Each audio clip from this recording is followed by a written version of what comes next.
এখন কি আমরা কোনো ফিল্ডে ওনাকে দেখতে পাবো না? এখন তো 2-2.5 মাস দেখা যাবে না। এখন কেমন আছে দাদা? এখন ওই 2 দিন হলো বাড়ি এসেছেন। দাদা ভাই কোন সাউন্ডের লাভার? পাওয়ার যেখানে আগুন জ্বলবে সেখানে। এই যে পীযূষ দার সাথে কত বছরের বন্ধুত্ব তোমার? প্রথমবার আসা হলো নাকি না আগের বছর আসা হয়েছিল? এই প্রথমবার সিডয় রিমিক্স আমার সঙ্গে কথা হয়। এই বাগনানের রোড শো এর জন্য অনেকগুলো গান পাঠিয়েছি। কোন বক্সটাকে একে রাখবে? বক্স লাভার দাদা ভাই রয়েছে। দাদা ভাই আসা হচ্ছে কোথা থেকে? কমলপুরে বাড়ি। তো এখানে এসে কেমন লাগছে? ভালো। তো এখানে তো পরপর 3খানা সেটআপ রয়েছে, পাওয়ার, বর্বন এবং আরকে। সব বক্স কি দেখা হয়েছে? হ্যাঁ। আর এখন পাওয়ার মিউজিকের সামনে রয়েছে, কতটা ভালো লাগছে? এবং পাওয়ার মিউজিক ভালো লাগে। এই যে বক্সগুলো টেস্টিং করে তখন কি থাকা হবে না চলে যাওয়া হবে? না, থাকবো। দাদা ভাই তো বক্স লাভার। হ্যাঁ। দাদা ভাই কোন সাউন্ডের লাভার? পাওয়ার যেখানে আগুন জ্বলবে সেখানে। আচ্ছা আচ্ছা, খুব ভালো লাগলো পরিচয় করে দাদা। আর কি নাম বললে তোমার? অমিত মাজা। তো এই যে বক্সটি রয়েছে, এই বক্সের কিন্তু পিছন দিকে রাখা রয়েছে অ্যাম্পলিফায়ারগুলি। তো দেখতে পাচ্ছেন বক্সের সামনে কিন্তু এখন থেকেই ভিড় জমে গিয়েছে। এখনও পর্যন্ত কিন্তু বক্সটা টেস্টিং করা হয়নি, হয়তো কিছুক্ষণ পরে টেস্টিং হবে। আর এখানে কিন্তু অ্যাম্পলিফায়ারগুলো চাপা দিয়ে রাখা রয়েছে, যেহেতু বন্ধুরা বৃষ্টি হালকা এসেছিল তার জন্য চাপা দিয়ে রাখা হয়েছে। আর এই রয়েছে বন্ধুরা বক্সের ব্যাক সাইড, অবশ্যই দেখিয়েছিলাম। দেখতে পাচ্ছেন বন্ধুরা এখানে অবশ্যই 8টা বেস রয়েছে এবং তার সাথে কিন্তু 2খানা টপ রয়েছে।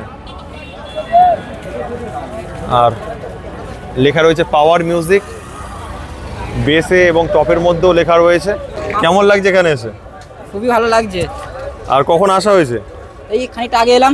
ভাইয়ের বাড়ি ফলতা আর আমার বাড়ি হচ্ছে আমতলা। প্রথমবার আসা হলো নাকি না আগের বছর আসা হয়েছিল? এই প্রথম বছর আসা হলো। এখানে তো রোড শো রয়েছে, 3খানা সেটআপ রয়েছে, থাকা হবে না চলে যাওয়া হবে? আর সারা রাতই থাকা হবে, ফুল এনজয় হবে। আর সারা দিন সারা রাত। আর ভাইয়ের চ্যানেলের নাম অবশ্যই ভাই নিজেই বলে দেবে। ভাইয়ের চ্যানেলের নাম সৈকত বস ব্লগার। অবশ্যই সবাই সাবস্ক্রাইব করে দিও। আর ভাইয়ের যে সকল সাবস্ক্রাইবার রয়েছেন অবশ্যই আমার চ্যানেলটিকে সাবস্ক্রাইব করে দেবে।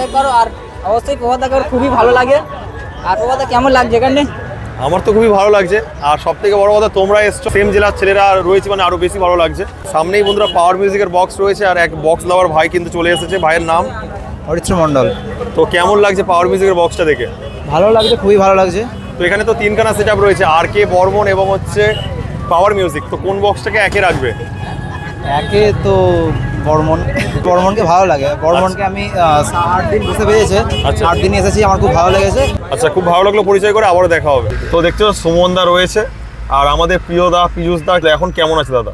এখন ওই 2 দিন হলো বাড়ি এসেছেন, বাড়িতে আছেন। এবার এখন 2-2.5 মাস মানে পুরো বাড়িতেই থাকতে হবে। মানে সন্ধ্যেবেলা আসছিলেন বাজারে, তো একজন মদ্যপ অবস্থায় সাইকেল নিয়ে এসে, মানে যেটা হয় আর কি। তো এখন কি আমরা কোনো ফিল্ডে ওনাকে দেখতে পাবো না? এখন তো 2-2.5 মাস দেখা যাবে না বাড়িতেই। আচ্ছা আচ্ছা।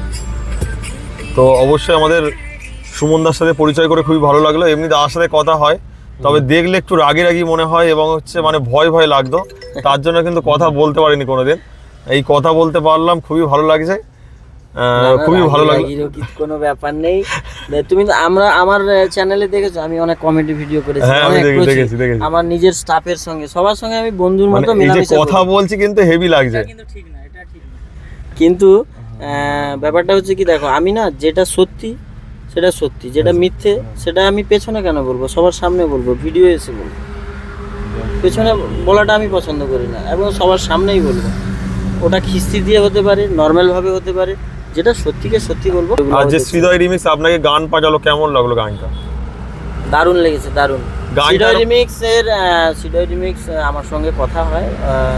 এই বাগনানের রোড শো এর জন্য অনেকগুলো গান পাঠিয়েছি। লাস্ট এখনই দাদা বসে বাড়িতে বানিয়ে আমাকে একটা সাউন্ড চেক পাঠালেন। ওই সাউন্ড চেকটা কিন্তু এখানে প্রথমে বাজবে। আর এখানে ওই যে গানটা বাজলো, ওখানের মধ্যে নতুনত্ব কি পেলে? 100% নতুনত্ব আছে, মানে হামিং আছে, আচ্ছা, প্লাস জিডিএম নাচেরও আছে, মানে সাউন্ড চেকের মধ্যে নাচতেও পারবে মানে। আচ্ছা আচ্ছা, মানে দুটো রকম মিক্স আছে। হ্যাঁ, এবং কিছু ভয়েস কোয়ালিটি আছে, কিছু সাউন্ড কোয়ালিটি একটু আলাদা দেখলাম, ভিন্ন। অনেকদিন ধরে কিন্তু কথা বলার চেষ্টা করেছিলাম, তো সব ফিল্ডেই ছিল, অনেক জায়গায় দেখেছি। হরিদ্বারে কিন্তু দেখা হয়েছিল, একটুখানি সামান্য কথা হয়েছিল, পুরোপুরি কথা হয়নি। একদম কিন্তু সুন্দরভাবে কথা হলো আমাদের এই যে প্রিয় জায়গা বাগনানে। তো খুবই ভালো লাগলো পরিচয় করে আমাদের সুমনদার সাথে, একটা হ্যান্ডশেক করতে পারলাম। একদম একদম একদম। আবারও দেখা হবে। আর আজকে তো ড্যান্স করবে, তাই তো? একদম ড্যান্স করবো সবাই মিলে, একদম। তবে অন্ধকারে সব ড্যান্স হবে, কেননা হচ্ছে তখন হচ্ছে আলো নেমে যাবে। হ্যাঁ। তো তখন চেনা যাবে না, কিছু করার নেই। তবে দেখা যাবে মোটো মেলায় যদি যাই, মোটো মেলায় বা হচ্ছে তোমাদের পাট্টা মুন্ডিয়ায়, তখন দেখা যাবে। হ্যাঁ, তখন একসাথে আবারও ড্যান্স হবে। বাকি বসে পীযূষদার সঙ্গে সবকিছু ডিসকাস হয়। আমার কাছে অনেক বুকিংও হয়, আমার অফিসে সব কিছুই হয়। কিন্তু হয়তো সব ফিল্ডে যেতে পারি না, আমারও বিজনেস আছে। তো মানে আমার বিজনেসেও প্রচুর চাপ, আমাকে একাকেই মেনটেন করতে এই হয়। যে পীযুষ দার সাথে কত বছরের বন্ধুত্ব তোমার? পীযুষদার সঙ্গে আমার সঙ্গে অনেক বছরের বন্ধু, পীযুষ দা তো বলে বারবার যে হ্যাঁ। সুমন দার সাথে কিন্তু অনেক পুরাতন আমার অনেক একটা পুরনো বন্ধু। রিলেশন আছে, মানে ওনার একজন ভাই আমার জামাই সম্পর্কে হয়, আচ্ছা, তো আচ্ছা, সেই জন্য একটা ভালো রিলেশন আছে আর কি। আর বাকি এমনি তো ডিজে লাভার্স প্রথম থেকেই, সেই জন্য একটু ভালোও লাগে। আচ্ছা, আচ্ছা। আর বাকি বড় বড় ফিল্ডে যাব, হ্যাঁ সেটা হচ্ছে ব্যাপার আর কি। ঠিক আছে, খুব ভালো লাগলো পরিচয় করে। Thank you. একটু হাই করে দাও। হ্যাঁ।